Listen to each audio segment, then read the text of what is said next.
तो आज की इस टॉपिक में हम देखेंगे cellular adaptation and cell injury, जो कि जनरल पैथोलॉजी का मोस्ट इम्पॉर्टेंट टॉपिक है, जिससे 20 मार्क्स, 10 मार्क्स और 5 मार्क्स के क्वेश्चन बार बार एग्जाम में पूछे जाते हैं। तो सबसे पहले इस वीडियो में हम सिर्फ इंट्रोडक्शन देखेंगे cellular adaptation and cell injury, मतलब सेल इंजरी क्या है और सेलुलर एडेप्टेशन क्या होता है वो हम इस वीडियो में देख लेंगे। तो सेलुलर इंजरी की सबसे पहले डेफिनेशन देख लेते हैं। तो मैं आपको इन जनरल बताती हूँ। जो सेल है, सेल के ऊपर जब स्ट्रेस आता है, और स्ट्रेस कौन देता है सेल को? Various aetiological agent. Various aetiological agent जब सेल को स्ट्रेस देते हैं, तब सेल खुद में इंटरनल और एक्सटर्नल एनवायरनमेंट में चेंजेस करती है। तो उसे क्या कहते हैं? Cellular injury. जब सेल के ऊपर स्ट्रेस होता है तो सेल का क्या होता है? चेंजेस होने लगते हैं इंटरनल और एक्सटर्नल एनवायरनमेंट में। तो cellular injury is defined as functional and morphological effect of variety of stresses on the cell from various aetiological agent which result in changes in its internal and external environment. तो ये हुई cellular injury की definition. क्या हुआ? तो various stresses है cell के ऊपर, किसकी वजह से? वेरियस एटियोलॉजिकल एजेंट की वजह से, और उसका रिजल्ट क्या है? तो चेंजेस हो रहे हैं किसमें? Internal and external environment of the cell. तो जब हमारी बॉडी सेल एक्सपोज होती है इंजुरियस एजेंट को, तब सेल खुद को अडेप्ट कर लेती है विदाउट सेल इंजुरी। तो जो cellular response to the stress depend upon the 2 factors. तो सेल स्ट्रेस को कैसे रिस्पॉन्स करती है वो 2 फैक्टर्स पे डिपेंड करता है।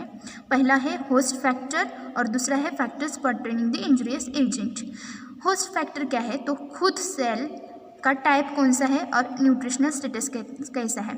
जब सेल का न्यूट्रिशनल स्टेटस अच्छा होगा, सेल के पास प्रिजर्व्ड एनर्जी रहेगी, तब सेल खुद को इंजर्ड होने से बचा सकती है। और जो इंजुरियस एजेंट है वो उसका टाइप कैसा है और उसका डोज कैसा है, वो भी डिफाइन करता है कि सेल उस स्ट्रेस को कैसे रिस्पॉन्स करती है। तो ये जनरली 2 फैक्टर्स इम्पोर्टेंट है कि सेल कैसे रिस्पॉन्स करती है स्ट्रेस को। तो जब नॉर्मल सेल जो है उसके ऊपर 3 टाइप के स्ट्रेसेस रहते हैं। जो स्ट्रेस है जो अल्टर्ड फंक्शनल डिमांड की वजह से सेल पे आया है, उससे क्या होता है? तो सेल खुद को अडेप्ट करने में लग जाती है और खुद को इन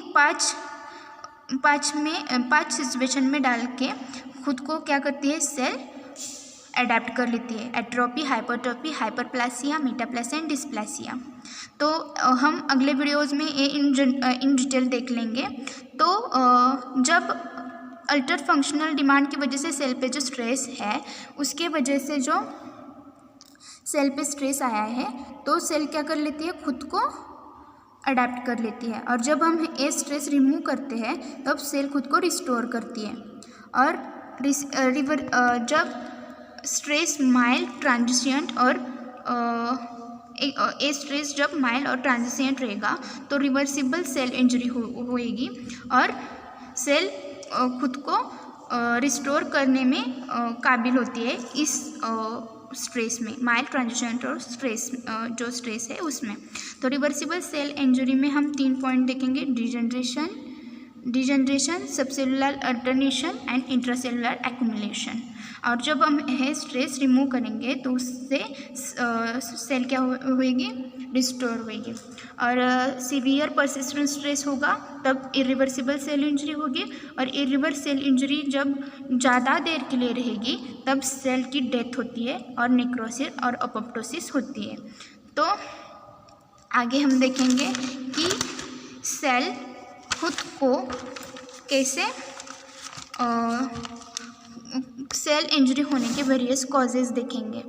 तो aetiology of cell injury: diverse diseases affecting human at different ages classified in the 4 groups: developmental, inflammatory, neoplastic and degenerative. तो ये 4 ग्रुप्स है जिसके अंदर वेरियस डिसीजेस क्लासीफाई किए हैं। तो कॉजेस ऑफ सेल इंजरी में भी दी जेनेटिक और एक्वायर्ड। जेनेटिक फैक्टर्स है जो कि हम नेक्स्ट चैप्टर में देखेंगे, और जो एक्वायर्ड कॉजेस है जो कि सिंगली और इन कॉम्बिनेशन एक्ट करते हैं वो हम इस चैप्टर में देखने वाले हैं। तो पहले हम एक्वायर्ड जो है वो इस चैप्टर में देख लेते हैं। जो एक्वायर्ड का पहला टाइप है वो है हाइपोक्सिया एंड इस्चेमिया। तो हाइपोक्सिया और इस्चेमिया का मीनिंग हमें पता होना चाहिए। तो इन जनरल मैं आपको बता देती हूँ इस्चेमिया क्या होता है, तो इंटरप्टेड ब्लड सप्लाई, और हाइपोक्सिया क्या होता है, तो डिक्रीज्ड O2 सप्लाई। तो जो सेल है उसे रिक्वायर होता है O2, किस लिए तो generate energy and perform metabolic functions. But जब O2 की डिफिशियंसी रहती है तो हाइपोक्सिया होता है, और जिसकी वजह से ये सब फंक्शंस फेल हो जाते हैं। तो हाइपोक्सिया किसकी वजह से हो सकता है, तो दो टाइप में हुए हैं, जो by the reduced supply to the cell due to the interruption, that is ischaemia की वजह से हाइपोक्सिया हो सकता है सेल को, और impaired blood supply from cause other than interruption, मतलब a due to the interruption and other क्या, अदर देन इंटरप्शन। तो एक तो इस्चेमिया की वजह से, और दूसरा क्या है डिसऑर्डर O2 कैरिंग RBCs, मतलब O2 कैरिंग RBCs जो है उसमें क्या होता है, एनीमिया और CO पॉइजनिंग में क्या होता है डिसऑर्डर्ड O2 कैरिंग RBCs होती है, जिसकी वजह से सेल को प्रॉपर अमाउंट में ऑक्सीजन नहीं मिल पाता। उसकी वजह से क्या रिजल्ट आता है, हाइपोक्सिया हो जाता है सेल को। तो दूसरा क्या है heart diseases and lung diseases में भी हम देखते हैं कि हाइपोक्सिया हो रहा है सेल को, उसकी वजह से भी सेल इंजरी हो सकती है। तो दूसरा पॉइंट क्या है, physical and morphological, physical and chemical जो कॉजेस है वो भी हम इस वीडियो में देख लेंगे। तो फिजिकल एजेंट्स कौन से हैं, तो मैकेनिकल ट्रॉमा जैसे कि road accident, thermal trauma by heat and cold, electricity, radiations, rapid changes in atmospheric pressure, इन सभी वजह से क्या हो सकता है, सेलुलर इंजरी हो सकती है। और केमिकल्स एंड ड्रग्स के अंदर क्या आता है, chemicals poison such as cyanides, arsenic, mercury, और strong alkalis and acid, insecticides and pollutants, therapeutics, administration of drug, ये जो केमिकल्स एंड ड्रग्स है इनकी वजह से भी सेल को इंजरी हो जाती है। माइक्रोबियल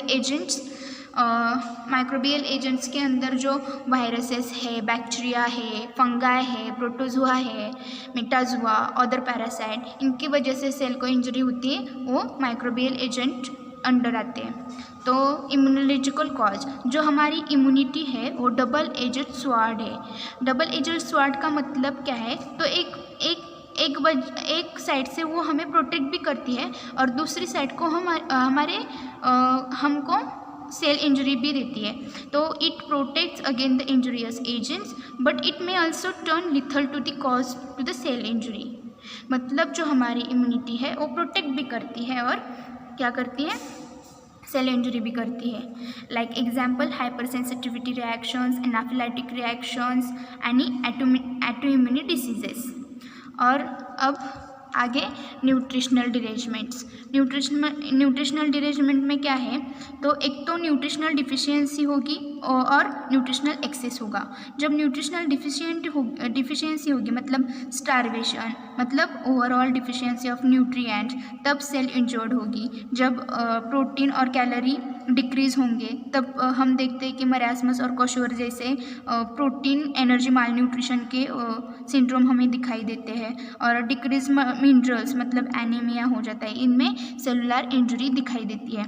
न्यूट्रिशनल एक्सेस में जब ओबेसिटी होती है, अर्थरोस्क्लेरोसिस होता है, मतलब कोलेस्ट्रॉल जब सेल के अंदर बढ़ जाता है तब अर्थरोस्क्लेरोसिस होता है। हार्ट डिसीजेस, हाइपरटेंशन, ये सब कॉजेस है सेल इंजरी के। और एजिंग भी क्या है, जब सेलुलर एजिंग और senescence leads to the impaired ability of the cell to undergo replication and repair and ultimately leads to the cell death culminating in the death of the individual. मतलब cell खुद age के साथ injured होने लगती है, उसमें replication और repair की जो एबिलिटी होती है वो धीरे धीरे कम हो जाती है। इसके वजह से जब सेल को कोई बिग इंजरी हो जाती है, जो सेल एज्ड है वो सेल खुद को रिपेयर नहीं कर पाती, उसमें सेलुलर इंजरी हो जाती है। तो साइकोजेनिक कॉज है, तो साइकोजेनिक कॉज में mental stress, anxiety, strain, overwork, frustration, इनकी वजह से क्या होता है, तो डिप्रेशन, सिजोफ्रेनिया, इनमें क्या होता है, तो पेशेंट को अल्कोहलिज्म, स्मोकिंग का लत लग जाती है। इसकी वजह से क्या होता है, रिजल्ट आता है क्या, तो ऑर्गेनिक चेंजेस होते हैं, किनमें, लिवर में, और स्मोकिंग की वजह से लंग में, और अल्कोहलिज्म की वजह से भी बहुत सारे सेल इंजरी के जैसे डिसीजेस दिखाई देते हैं। तो organic changes diseases such as liver damage होता है, क्रोनिक ब्रोंकाइटिस होता है, लंग कैंसर होता है, इस्चेमिक हार्ट डिसीजेस भी होते हैं। तो साइकोजेनिक कॉज में क्या आया, mental stress, anxiety, strain, overwork, frustration, इनकी वजह से क्या हुआ, लत लग गई इंसान को अल्कोहल की, स्मोकिंग की। और आइट्रोजेनिक कॉज में क्या है, तो हिपोक्रेटिस ओथ के अनुसार जो भी फिजिशियन है वो बाउंड है किससे, कि वो वही एडमिनिस्टर करे पेशेंट को जो कि पेशेंट के हेल्थ के लिए हार्मफुल न हो। मतलब क्या, तो हिपोक्रेटिक ओथ क्या है, every physician is bound not to administer anything that cause harm to the patient, that is iatrogenic cause, जो कि फिजिशियन के हाथ में है कि कितना ड्रग और कितना डोज उस पेशेंट को देना है। जब गलती से फिजिशियन से गलती से किसी पेशेंट को ज़्यादा डोज दिया गया तो उसे कहते हैं आइट्रोजेनिक कॉज, जिसकी वजह से पेशेंट को हार्म होगा, तो उसे कहते हैं आइट्रोजेनिक कॉज। और इडियोपैथिक कॉज ऐसा कॉज है जो अननोन कॉज है, मतलब वो क्या है, मुझे किस वजह से सेल इंजरी हुई वो पता ही नहीं चलता, उसे कहते हैं आइडियोपैथिक कॉज। और मेनी डिसीज में क्या होता है, many diseases still remain without knowing exact cause of undetermined, मतलब उनका कॉज ही पता नहीं होता। कॉमन फॉर्म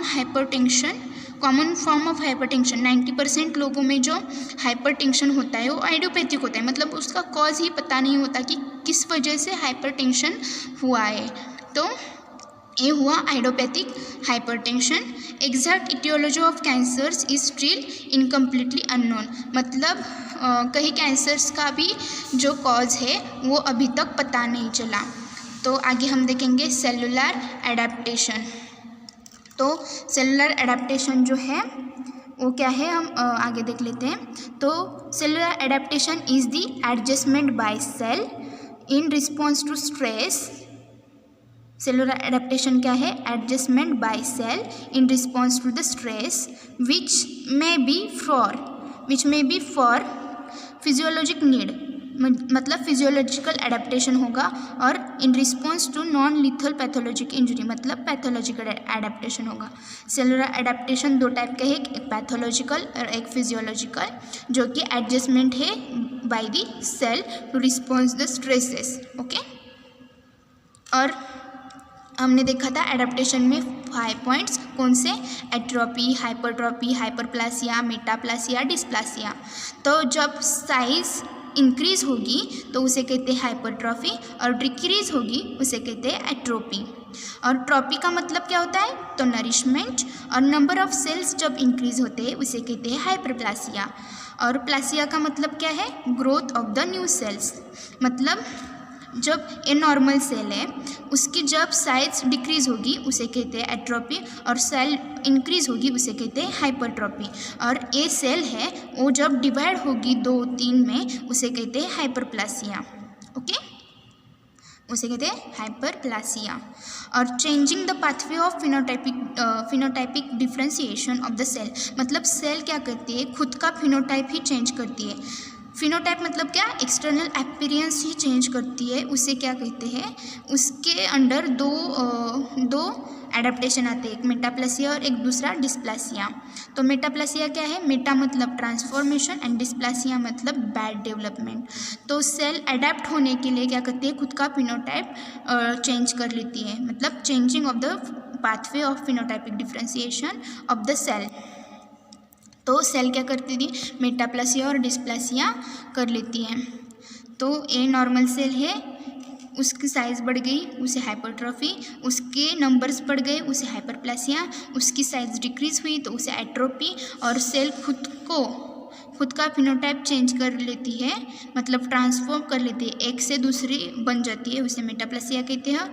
और सेल की बैड डेवलपमेंट होने लगती है, उसे डिस्प्लासिया कहते हैं।